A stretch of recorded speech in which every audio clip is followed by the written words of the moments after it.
Today I found out, I got a phone call from my mother that my grandmother had a heart attack. Not only that she had a heart attack, she decided, she's a very strong lady, she's very, nothing holds her back. And she decided, after having the heart attack, that she would try to walk to the bathroom. And when she tried to walk to the bathroom, she fell and broke her neck. Now, the question is, in Adar, if you're supposed to be able to smile from every situation, regardless of what's going on, how is it that you can extract from a moment like this happiness? Like David with his stone, knock Goliath off his stone. There's nothing I can do when I believe in you.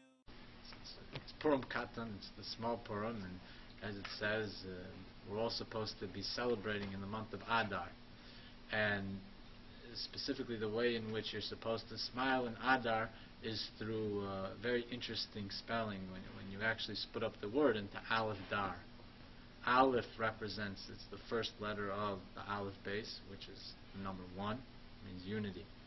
And further, when you split up the Aleph into what's called gematria, or numerical equivalents, it's made up of 2 yuds. A yud equals 10, and a vav. A vav equals 6. So 2 tens plus 6 is 26. 26 is the gematria of Havaya, Hashem's name, the name that we say, like when we say a blessing, Baruch Atah Hashem. So when we're making a blessing on food or whatever it may be, so specifically the word of Hashem's name that we use is Havaya, and its numerical equivalent is 26. So you're supposed to find Hashem in your dar, in all your pathways. Everything that you do, you're supposed to find Hashem. And if you do that, then specifically in the month of Adar, you'll be happy. Now, the question is, in Adar, if you're supposed to be able to smile from every situation, regardless of what's going on, how is it that you can extract from a moment like this happiness? And so, at least for me, it's clear how you're supposed to extract happiness, and I learned it from an experience that happened to me in yeshiva, my first year of yeshiva in Jerusalem. I found out that my grandmother had a spinal injury, and the doctor told her that if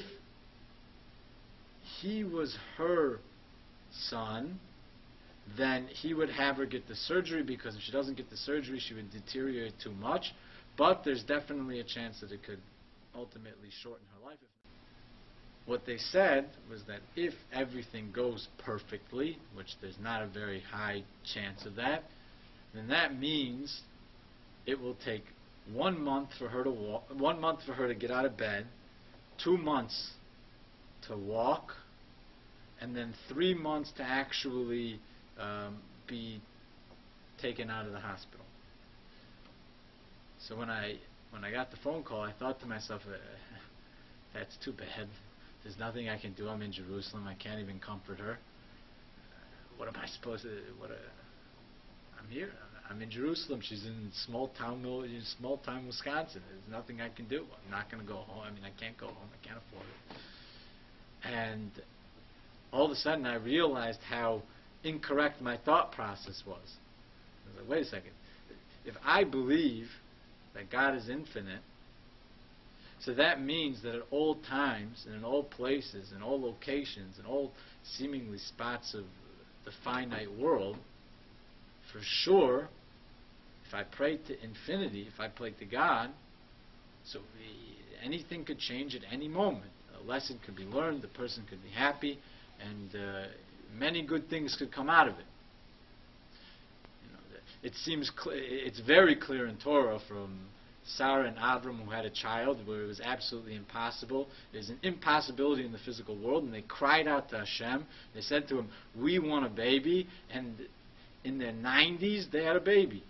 And then the Yitzchak and Rivka, same thing. They cried out to Hashem. They couldn't have a baby. And then from crying out to Hashem, when everything was absolutely impossible, so then God made a situation that was impossible according to physicality for it to happen. And so I thought to myself, if this is what our forefathers did, clearly Hashem wants that even in the most impossible situations that we cry to Him, we say, you know what, we believe that you can make it change. You can make that the situation is good. I woke up for Shacharis, or the morning prayers, and didn't really know what I was going to do. Said the prayers, and afterwards, as the service ended, there was around 40 to 50 people in the room. I asked the rabbi if I could make an announcement. He said, yes, sure. And I had this idea that it's understood when a group of people, a quorum of 10 or more, say Tehillim, it's a very powerful thing. They should say the entire book of Tehillim together. They should fill it. You can do it in a relatively short time. It's a very powerful call to the heavens to make something change. And so I thought that I'd give it a try and see if anyone would like to come during the lunch period, because it turned out that our lunch period was the time she was going into surgery, like the break in yeshiva. Turned around and I looked at everyone and I said, listen, this is my grandmother isn't doing well. She's going in for spinal surgery in Milwaukee, Wisconsin, and I know that none of you know her, but we're all Jewish people and we're all unified and we're all connected to Hashem, and we're supposed to ask Hashem in the most impossible circumstances to help us. And so I'm asking you guys if there could be maybe 10 or 20 or enough guys comes that we can read Tehillim within 20 minutes. I'd really appreciate it. I didn't think much of it. Right before lunchtime, I put out a paper for people to fill in. I made slots for 10 Tehillim per person. And when I came back during lunchtime, I looked at the list, and it wasn't just one full page, but it was 2 full pages. 70 people signed up, more than who were even in the morning davening, in the morning prayers. I couldn't believe it. And so I said in the cafeteria, I said, okay guys, so we're gonna go say Tehillim. I really appreciate it. There were people from outside the yeshiva that came, and I walk into the room, and this within itself may be a miracle. I walk into the room, and there's in the base midrash, the place where people learned, was completely full. It's completely full. It was the first time when I was there that anyone had decided to do something like this. It was completely full. I couldn't believe it.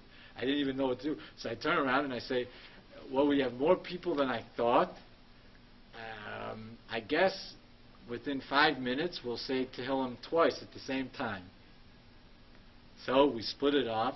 And at the same time, right at the time that they told me that she was going into surgery, there were 70 people, 35 and 35, saying Tehillim for my grandmother in Milwaukee. Now obviously when you do this, God doesn't go out with you for coffee all the time. He doesn't tell you that everything's going to be okay. He doesn't speak to you. But at least I'm for one time really giving a try. That if something seems impossible, it could still be fixed, because God's an infinite energy. If you have an infinite amount of energy, so it can fill all vessels that are physical completely and totally. I decide that I'm going to take the papers and I'm going to send them to Milwaukee. So I faxed the papers over to Milwaukee, and it made my parents so happy. And it made my grandmother very happy also. And that night I got a phone call, and they said thank you, and they said like this, that the doctor has projected that actually now the surgery went so well that she'll be out of the hospital within a month. She'll be walking within a week. She'll be out of the hospital within a month. So from 3 months to 1 month, which was an impossibility according to the doctors. So I was pretty... Everyone in the yeshiva was elated when the news came in that morning. And then, a week later, I got another phone call. Actually, she's going to be out of the hospital within 2 weeks. So from 3 months, it was cut down to a month, and then it was cut down to 2 weeks. She was out of her bed within 2 or 3 days, which was supposed to be a month that she was in bed. So that was the first proof to me that if you pray to an infinite source, you pray to Hashem, you pray to God, even and specifically Dafka, simply in what seems to be impossible, He'll answer in some way, shape, or form. And that was the first proof to me. So that was the first thing that happened. Now that's not the grandma that we're speaking. So the grandma we're speaking about is actually Luna Bas Menorah is her name. And just a little bit of background, she grew up in Cairo, Egypt. She grew up in Africa. And when she was in Cairo, her father passed away at a very young age, and I asked her a little bit about him, and she told me that one thing that she does remember very much about him is that he was the sweetest man she had ever met. She loved him more than anything, and that he wasn't so outward with his Judaism because of the difficult circumstances in Egypt. But when one of the brothers became old enough, he taught him prayer. One brother, when he was old enough, he actually taught him how to pray. And that was what was most close to her father, and she would sit in the side of the room and listen to what they were saying. So somehow, somewhere, prayer is connected to her, and that she learned in Egypt, when she was a young girl. And then she moved to Kinshasa in Zaire, the Democratic Republic of Congo, and she met a man named Avner, who I'm named after, and they eventually moved to Canada. When he passed away, she hadn't been doing much. She hadn't been keeping Shabbos or anything like that since when her father was alive. She, when he passed away, she all of a sudden decided that she was going to light a candle on Friday night. She would light a candle on Friday night. She would put it on the top of her TV. This is what she told me 2 years ago. She would put it on the top of her TV, and she would pray. And she said that specifically she was praying to her husband, and that she swears that she's speaking to him one-on-one with complete and total emunah, complete and total faith. She would pray with that candle to her husband and speak to him and tell him that everything's going okay, everything's going well. So she clearly is connected to this idea of praying in a sense that doesn't make sense. It breaks the boundaries of reality. And I learned from my grandmother that also praying breaks the boundaries of reality. You go from 3 months to 2 weeks, and you're out of the hospital. And so, through this, my mother asked me that I should have my grandmother's name in mind, and that she would like that I pray for her comfort. But as we know that we're a unified nation, we're all one, and specifically through these situations, these tight situations, I've seen incredible joy and incredible happiness, like with my grandmother. And that was in a yeshiva with a limited amount of people. But now, we can create a circumstance that's never been done before. And this is a call out to people that are on YouTube that have listened to the stories that I'm putting out, that you say one Tehillim, one Psalm of David, for which is going to come up on the screen. And if 70 people had so much power to change what it is that my grandma was supposed to be in the hospital for 3 months, for sure we'll witness something even greater if people, everyone that sees this video, says one Tehillim, one Psalm, one Song of David, which will take around 20 seconds. Actually, what will happen is that the entire world will be filled with people saying a prayer for someone that they don't even know, which is this is a real act of kindness, and this is really something that would be amazing. And within itself, if so many people end up saying it, which is what the internet gives us the capabilities to do, that within itself will be a miracle.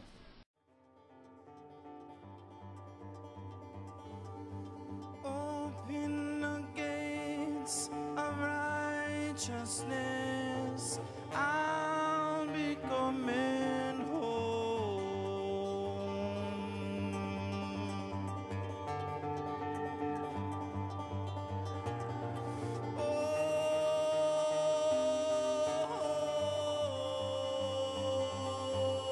Open the gates of righteousness, I'll be coming home.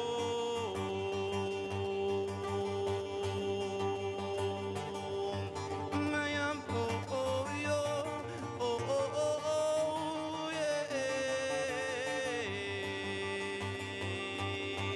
Verses of praise are like a double-edged sword with a glory of the Lord you could never ignore. Who's seen upon the sky, settle down upon the floor. I say my heart is clean, yeah, my heart is pure. King David led down the road that opened up the floor.